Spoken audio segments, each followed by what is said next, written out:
Hi guys, so today's video was inspired by the lovely Kirsty making from Naio nails, who recently uploaded a unicorn nail.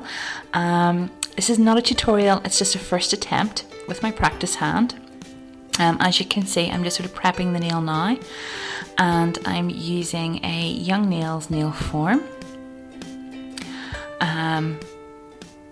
I have to say that these are really tricky and to stick to the practice hand sometimes, but of all the forms I've used, I'd say that these here are probably one of the stickiest, so they're not too bad.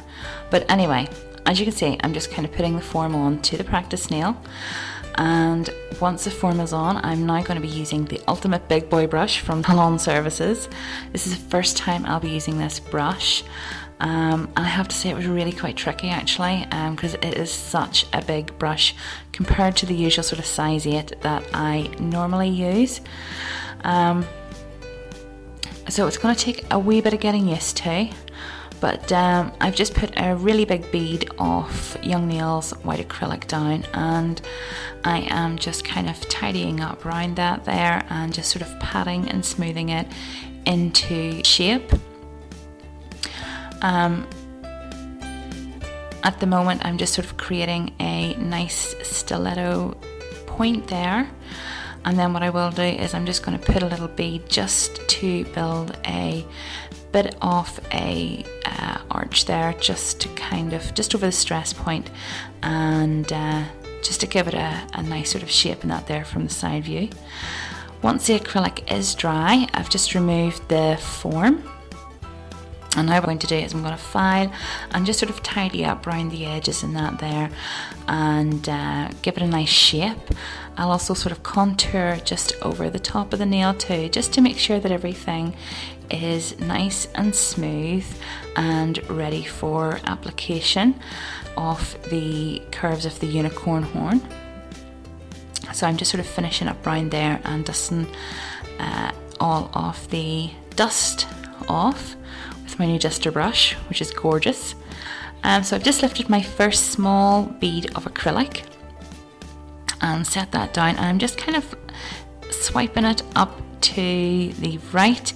It was, I have to say, a wee bit more trickier than I actually thought. Kirsty makes it look so easy, but I have to say that this sort of freehand kind of acrylic designs, they are not my forte, so it was a wee bit more trickier than I imagined. As you can see, that bead that I put down there, that second bead, was a wee bit too big. So if you're trying this here yourself, I would say just sort of, work with very small sort of beads of acrylic. It just makes a lot less work whenever you have to sort of, take a lump of it off or whatever. The third line there that I'd actually done, I was completely out of focus. That's why I am now on to the fourth. And I sort of found that the further up the nail I got, the more difficult that it actually became. It wasn't easy at all. And I think too as well, because you're sort of trying to mirror the curves that you've sort of done before, only sort of slightly bigger, it is actually quite tricky, I must say. But it's just sort of one of those things where I guess practice makes perfect in that there. So kind of like the more you do it in that there, the better that you'll get at it. Pretty much like anything. But there we go. I'm just kind of finishing off now the last sort of curve there of the horn, and all I'm doing now is just kind of filling in the little bits further down the nail, just to kind of match everything and tidy it up. I think sort of, once you've done all your curves in that there, you'll probably look back and sort of see where you need to maybe say build up more acrylic, or just sort of contour things in a wee bit.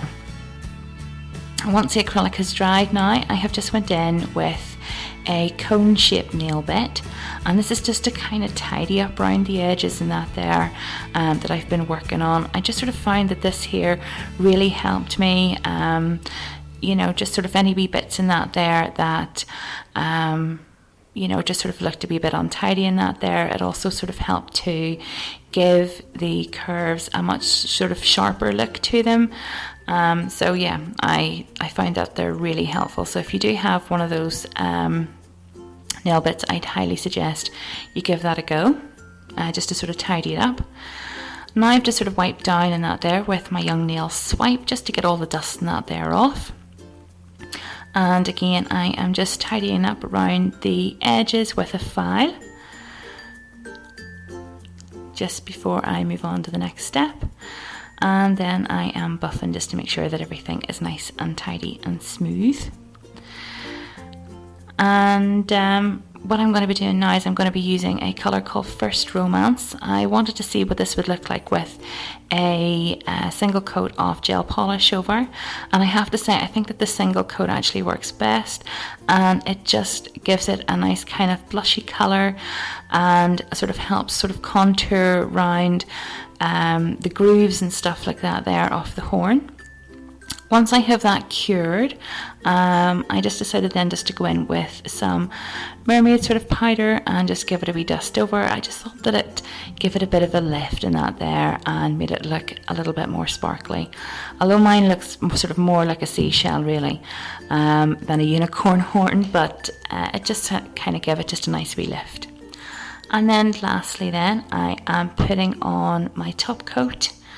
And this is just a sort of basic, I think it's RNK top coat or Elite 99 or something. But that's it, that's the finished look. That is my first attempt. So there you go. Thanks for watching, guys, and I hope you enjoyed the video.